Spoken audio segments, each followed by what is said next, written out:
What's up, guys? Nostal-Gi-Oh here, back with another video. Today we're going to be talking about Brave in Virtual World. Is it good? Is it crazy? Is it one of the better decks to be using Brave Engine with? Short answer is yes. This deck is really, really good. Very solid with the Brave Engine. And just a little disclaimer, this stuff isn't in Master Duel yet, so this is a current TCG video. Just most of my content recently has been Master Duel, so I'm going to go ahead and disclaimer it. And then also, before we get into the actual video, don't forget to like, comment, subscribe. It makes a really big difference, and it's free to do, and it's awesome if you do that. And also, I have the TCG affiliate link in the description down below, so if you are buying cards on TCG, use that to support the channel directly. It's a really, it means a lot to me if you do that, and I would appreciate it. Anyway, let's get into the video. Brave Engine in Virtual World. What does Brave Engine do? So for those of you that don't know, it is a 9-card engine. Could be an 8-card engine if you don't want to use this, but it's a free card, so I'm playing it. That essentially gets you to this, which essentially gets you to this. And this guy, what it says is if you control no monsters or an adventure token, you can special summon this. And by the way, also, the term adventure token is the TCG. In OCG, it was Brave. So if you hear me calling it Brave or adventure token, just know they're the same thing. Brave is adventure, equal parts, they're the same. Anyway, Griffin Rider special summons out to the field, and during either player's turn, you can negate an activated effect, or so. Hold on, let me read the exact text. When a card or effect is activated, while you control an adventure token, you can shuffle this card back into the deck and then negate and destroy that. So essentially, it just makes, if you see any of these 6 cards, then you get to summon an Omni Negate before you can get Nibirued, before you get Ashed for the engine, before anything really. So that's kind of what you want to do with the deck, is just put up this negate immediately. That way your full combo can just, full combo. That's essentially what it does. This one, Water Enchantress, it searches right, and right activates Fateful Adventure from your deck. And then Fateful Adventure can search Griffin from your deck, and then you have to discard a card, and then, you special summon the Rider. Right also activates, or special summons an Adventure token. That way, you special the token, and then you activate Fateful Adventure, and then search this guy, and then you can special the Griffin Rider as your second summon. That way you're doing it before Nibiru, you're doing it before the Ash, before anything. So you're playing 6 copies of Right of Aramasir, essentially, and then that card gets you this, which gets this. And then Fateful Adventure has the second effect, where if you normal or special summon a monster, you can search Dracoback, the Rideable Dragon, this equip spell. You can just search it, which is good. It's usually going to be a free discard, but going second, it actually acts kind of like a Vashuda, where you can equip it to the Brave token, the vanilla Brave token, and then bounce a card on the field. So, very solid. It can be a bounce, it can be a free discard. It's just a free card. This is the one that is a true brick. Fateful Adventure can still search one of these, which can be an extender, or can search this, which can get you Right, which can get you an adventure token, which is pretty good. Or, so you can get like a monster, and then, get a free discards if you draw this. And then if you draw this guy, it's just a free extender. You can just special summon it. And if you have access to Right of Aramasir to summon a Brave token, this is still an Omni Negate, even if you hard draw this card. So that's, the truth to this. This is not one you want to draw, but it's not a true brick. This is not one you want to draw, and it's not a true brick, but it doesn't let you access the Omni Negate engine, most likely, unless you draw 2 of them. So yeah, you only really want to draw 1 of any of these 6, and you don't ever really want to draw these, but like I said, this is the only one that's like the true garnet of the deck. It does nothing. Anyway, so yeah, that is the Brave Engine. Let's go ahead and talk about the actual Virtual World deck real quick, just where my list lands after, Brave token cards and post-ban list. This is post-ban list, by the way. Just so you know. I mean, you guys could tell, One Desires, triple E-Telly, but still, relevant. Anyway, that is that engine. Let's talk about the deck, Virtual World. So I'm still playing 3 of every name except Virtual World Yan Yan, Triple Lily, Triple Lao Lao, Triple Lulu, Triple Gigi, and the 2 Yan Yan. I think Yan Yan at 2 is fine. It's super tutorable. You can get to it. You can search it. You can dump it. A lot of different ways. It's fine. It's the only one that doesn't really count as a name in hand. It does count as a normal summon to activate your names, but you also play all of these cards that can get to those. 6 of those, normal summon these, and all of these can be normal summon too. So I felt, and the triple E-Tele can bring out a name to like activate your names in hand. So I felt like 2 is fine. Also, we have the triple E-Tele to access the Nyan Nyan from the deck. So it felt fine to be cut. I was really trying to get this deck to 40, and it felt kind of hard. I really wanted to play a lot of other things, and of course these would be droplets, but I'm a little broke, so they're chalice for now. But play droplets if you have them. That's it for the monsters and the Brave token. Then we played the triple Qinglong, triple Kowloon, 2 Chuchi, and 1 Shanwu for the virtual world gates. I think this is a really good ratio. I wouldn't really want to swap it out. I wouldn't want to change it at all. The triple chalice, which would be triple droplets, 3 E-Tele, and then the 1 desires and the 1 called by. That's the main deck. I felt like it was really good. It still has some changes that I could do. Like I said, I want to play Gamma, but I don't want to. These are the only cards that I can cut really from the deck, in my opinion, that I can think of yet. So yeah, I didn't want to add those cards. And also, if you're playing the Gamma, you're adding a driver, which is another brick, and these cards are kind of bricks. So yeah, I didn't really want to add to the brick count, because it's just, this deck already has a little bit of a problem drawing sometimes. Like, I almost want to play Foolish Burial Goods here, but I want to play some form of going second cards. Even though the deck can play second, like I said, Draco Back also acts like a Fashuda very similarly a lot of the time, which can like bounce cards, and also Qinglong does a pretty good job at breaking boards. But I still felt like I wanted some form of just like break board card, like designated break board card, and droplets would be perfect, but chalice is what we got. As far as the extra deck goes, Ultimate Tzolk'in is the main combo of the deck, really. You go into the Crystal Wing, and I'm still playing the Muddied Mud Dragon and Caliga stuff, just because I think it's really good. Ending on Crystal Wing and Caliga is really, really powerful. With Chuchi active, it's very, very good. And sometimes it's going to be, a set spell as well. Sometimes it's chalice, sometimes it's, a card that doesn't really matter. But at the end of the day, it special summons Crystal Wing, which is really good. But yeah, the combo is really good because Caliga says your opponent can only attack once, and they can only activate 1 monster effect per turn, and you have 1 monster negate, which can just stop that. So it's like similar to like VFT, where it makes it so your opponent cannot activate really any cards, which is really, really good. But the only problem there is that then you have to remove this guy the next turn for yourself, and also that uses your 1 negate, so that's your negate. Then you only have Chuchi really to like do anything with. So it's kind of weird, but still really powerful. If you can get to Ultimate Tzolk'in and then make Muddy Mud Dragon, use Muddy Mud Dragon and Tzolk'in to make Caliga, and it's a pretty good combo. The rest of this extra deck is Charge Warrior and Coral Dragon, mostly to make Ultimate Tzolk'in. Juju, I love this card. I think it's really, really powerful. It's removal. It's also like hard to remove, and it's just a good level 6 synchro, just like to pop out. It's pretty good.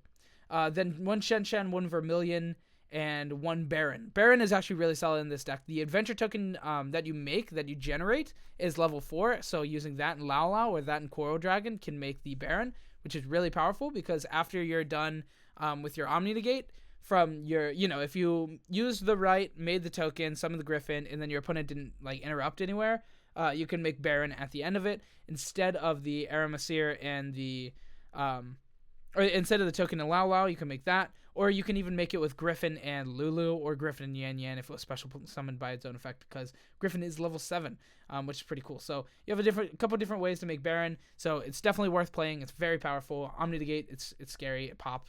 It's just a crazy card. Bamboozling, it's the only rank 3 in here. I do really want to play Breaksword. I want to fit Breaksword, but I'm not sure. I might cut Fan, but I really like Fan, so I'm not exactly sure where I'll go from there. And then Utopia Beyond really sets up like for really, really crazy OTKs, especially with Charge Warrior. And M7 is really good. It gets back hand traps, which I'm not really playing any in the main, but in the side deck it's really good.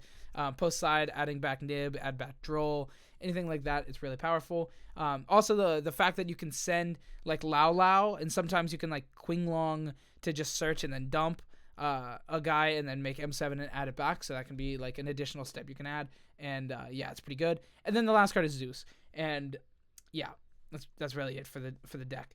I do want to change a couple things, or I want to add a couple things rather. I do want to add the Gaia. I want to fit that into the extra deck somehow. Just to rank up, you make M7, you use its effect, or you use Fan, you use its effect, and then you have Gaia and then into the Zeus. So just making it 4-mat Zeus or potentially a 2-mat Zeus from the Fan. That's really what I want. I think it's good, but I don't know really what'll fit. I cut it. I was playing it before, but I cut it for the Baron because I think the Baron's just so powerful that it's worth it anyway. So yeah, that's really my thoughts on the deck. I don't really think I'll change anything from here except like, Chalice for Droplets when I can. And yeah, maybe Gaia, maybe Fan or Bamboozling switch out for potentially Gaia or potentially Breaksword. That's the only changes I can think to the deck right now. But deck needs testing. This is a pretty bare bones early testing build, so we don't even have a side deck. But yeah, side deck is fairly straightforward. Anyway, I wanted to do some games with this, but not like actual games, just solo modes, because I'm still learning like combos for the deck with the Brave. But yeah, I think it's been pretty powerful. This hand does not reflect that. This is a brick hand. We drew the Fateful Adventure too, which sucks, so we can't even like actually combo like strongly here. Yeah, I mean the hand doesn't combo, right? The hand literally doesn't combo. Can it combo? I'm trying to think.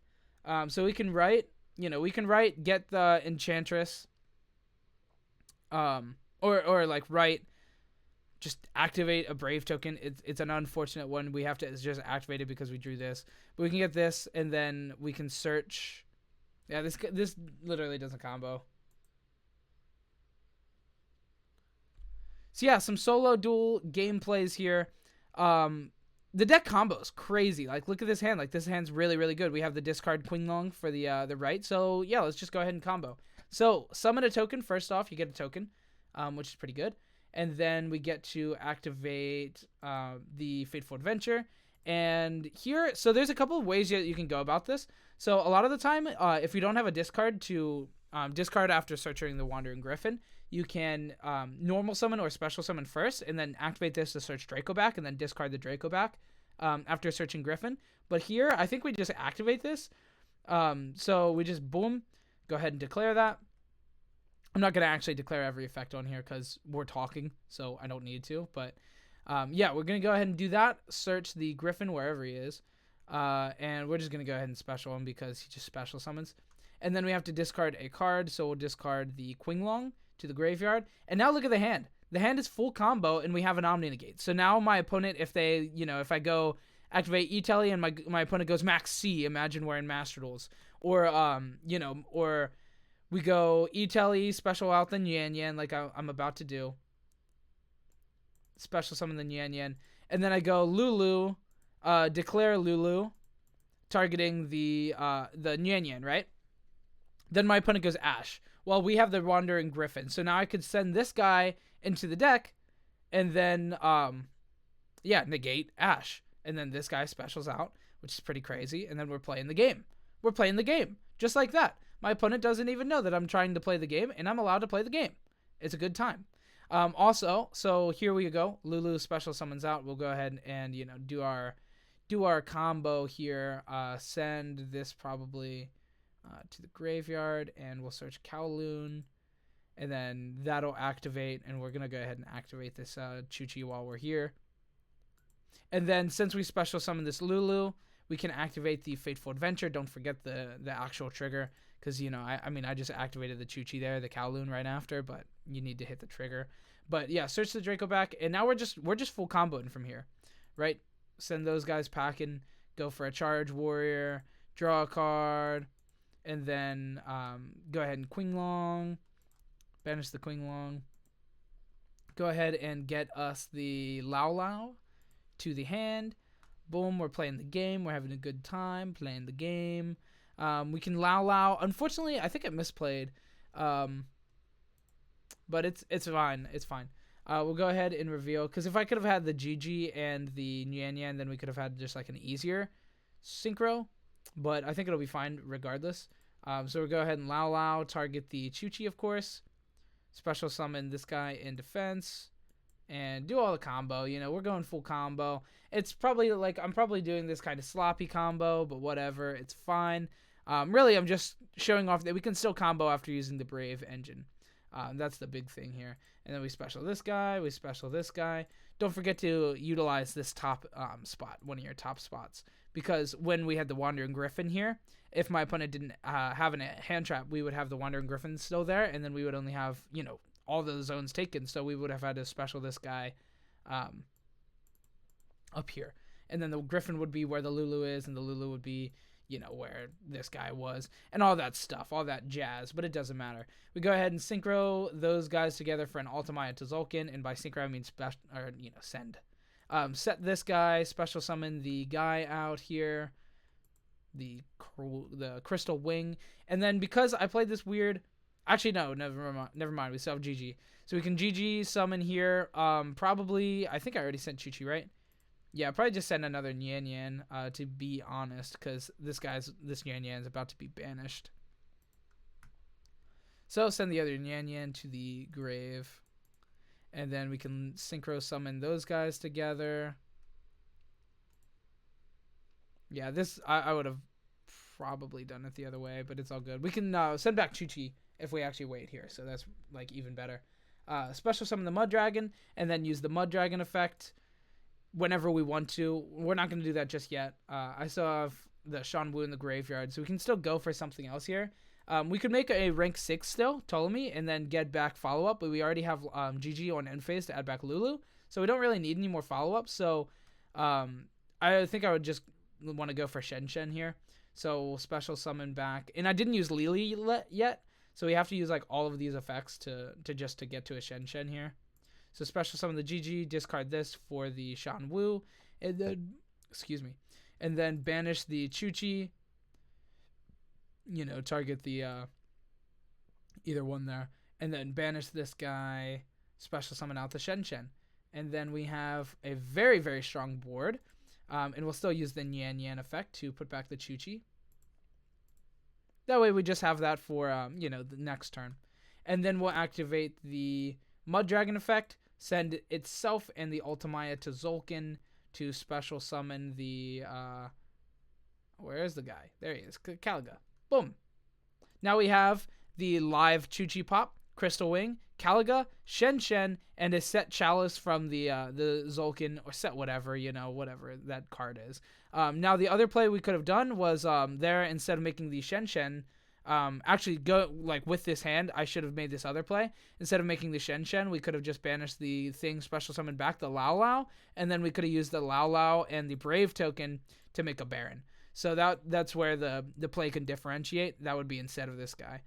So this would be, that would be the end board, other than like, so if we went for the Baron instead of the Shen Shen, which in my opinion would have been the better play. So well, honestly, no, not really. I think it would have been better because of the play that I made with the Caliga. The Caliga says if a player activates the effect, so I could still have the, you know, because we can only activate one effect, so the Crystal Wing would be a negate, or the Baron would be a negate. But then once we do a negate, it's turned off for the rest of the turn because Caliga can only, you know, use one effect. So that would be kind of silly to make both of these instead of the Shen Shen. So it should have been the Shen Shen play. But regardless, as you can see here, very, very powerful. It's incredibly powerful, and that was with using my negate. Otherwise, the Griffin would still be here, and we would also have the Griffin negate as well. So we would have an Omni negate when they start their play. So if they go, you know, droplets, send not a monster, I'd be able to be like, oh, they would obviously send a monster, though, if they're trying to drop us a board with an Omni negate. But still, regardless, that is what the deck does. That's what the Brave Engine does. You can still end on really, really strong boards. Yeah, it's pretty scary. It's pretty scary. I think it's really strong. Anyway, that is going to be it for the video. Thanks so much for watching. I hope you enjoyed. If you did, leave a like, comment, subscribe. It makes a big difference. It really does. And, you know, as always, use the TCG affiliate link as well. If you're going to be using TCG to buy cards, use my link. I'd appreciate it. It supports the channel directly without costing you any extra. Anyway, that is it for the video. Have a good week. Goodbye.